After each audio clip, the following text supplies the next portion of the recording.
Reminiscences of a Stock Operator by Edwin. It is an old book which was written in 1923 by Edwin. It is told in the first person by a character inspired by the life of stock trader Jesse Livermore up to that point. There is nothing new in Wall Street. There can't be, because speculation is old. Whatever happens in the stock market today has happened before and will happen again. It takes a man a long time to learn all the lessons of all his mistakes. They say there are two sides to everything, but there is only one side to the stock market. And it is not the bull side or the bear side, but the right side.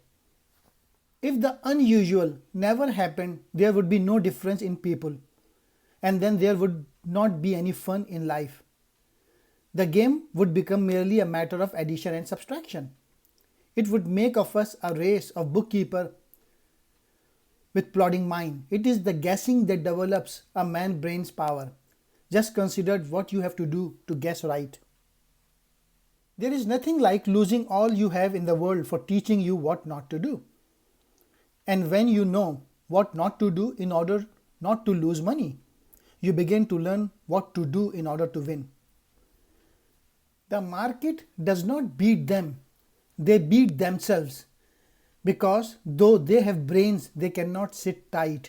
This book examines the thought, strategies and practices of one of the all-time best speculator. This market speculator is called Guru in the current time. This guy was obsessed with stock trading and speculation to the point of addiction. This book is marginally about trading. Instead, it is about life. Here are some of the lessons from this book.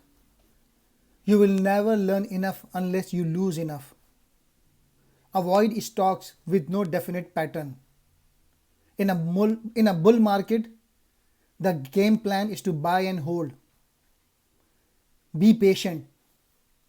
Admit you are wrong and move on. Speculate intelligently instead of trading blindly. A man must believe in himself and his judgment if he expects to make a living at this game. This is why I don't believe in tips. There is a plain fool who does the wrong thing at all times everywhere. But there is the Wall Street fool who thinks he must trade all the time. No man can always have adequate reasons for buying or selling stocks daily, or sufficient knowledge to make his play an intelligent play. I spend most the day watching my losers, because if those are being managed correctly, the winners take care of themselves.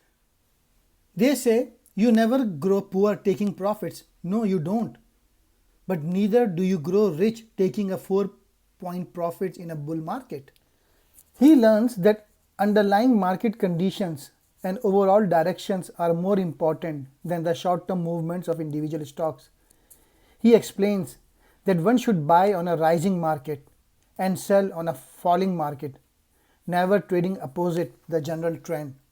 Investing is hard work. It is important to recognize who you are, a speculator or investor. History, experience and mistakes are the best teachers. Ignorance, greed, fear and hope are the 4 deadly sins. If you are wrong, cut your losses. Sometimes it is important to do nothing. Make money, don't worry about being right. The biggest focus for investors needs to be on making money, not being right. Investors need to manage both risk and reward. An investor greatest enemy is often himself. It is unwise to invest in the stock market if you don't know what you are doing. All men's miseries derive from not being able to sit in a quiet room alone. There is no such thing as easy money in the stock market. The stock market isn't there to oblige your needs. To make big money, you have to learn to be patient. You should always expect the unexpected. The ability to act quickly can be just as important as determining the right thing to do. Stock speculation is rarely profitable. Learn how to lose. An old broker once said to me, if I'm walking along a railroad track and I see a train coming toward me at 60 miles an hour, do I keep on walking on the ties? Friend, I sidestep, and I don't even pat myself on the back for being so wise and prudent. Losing money is the least of my troubles. A loss never bothers me after I take it. I forget it overnight, but being wrong, not taking the loss, that is what does damage to the pocketbook and to the soul. And instead of hoping, he must fear. And instead of fearing, he must hope. He must fear that his loss may develop into a much bigger loss and hope that his profit may become a big profit.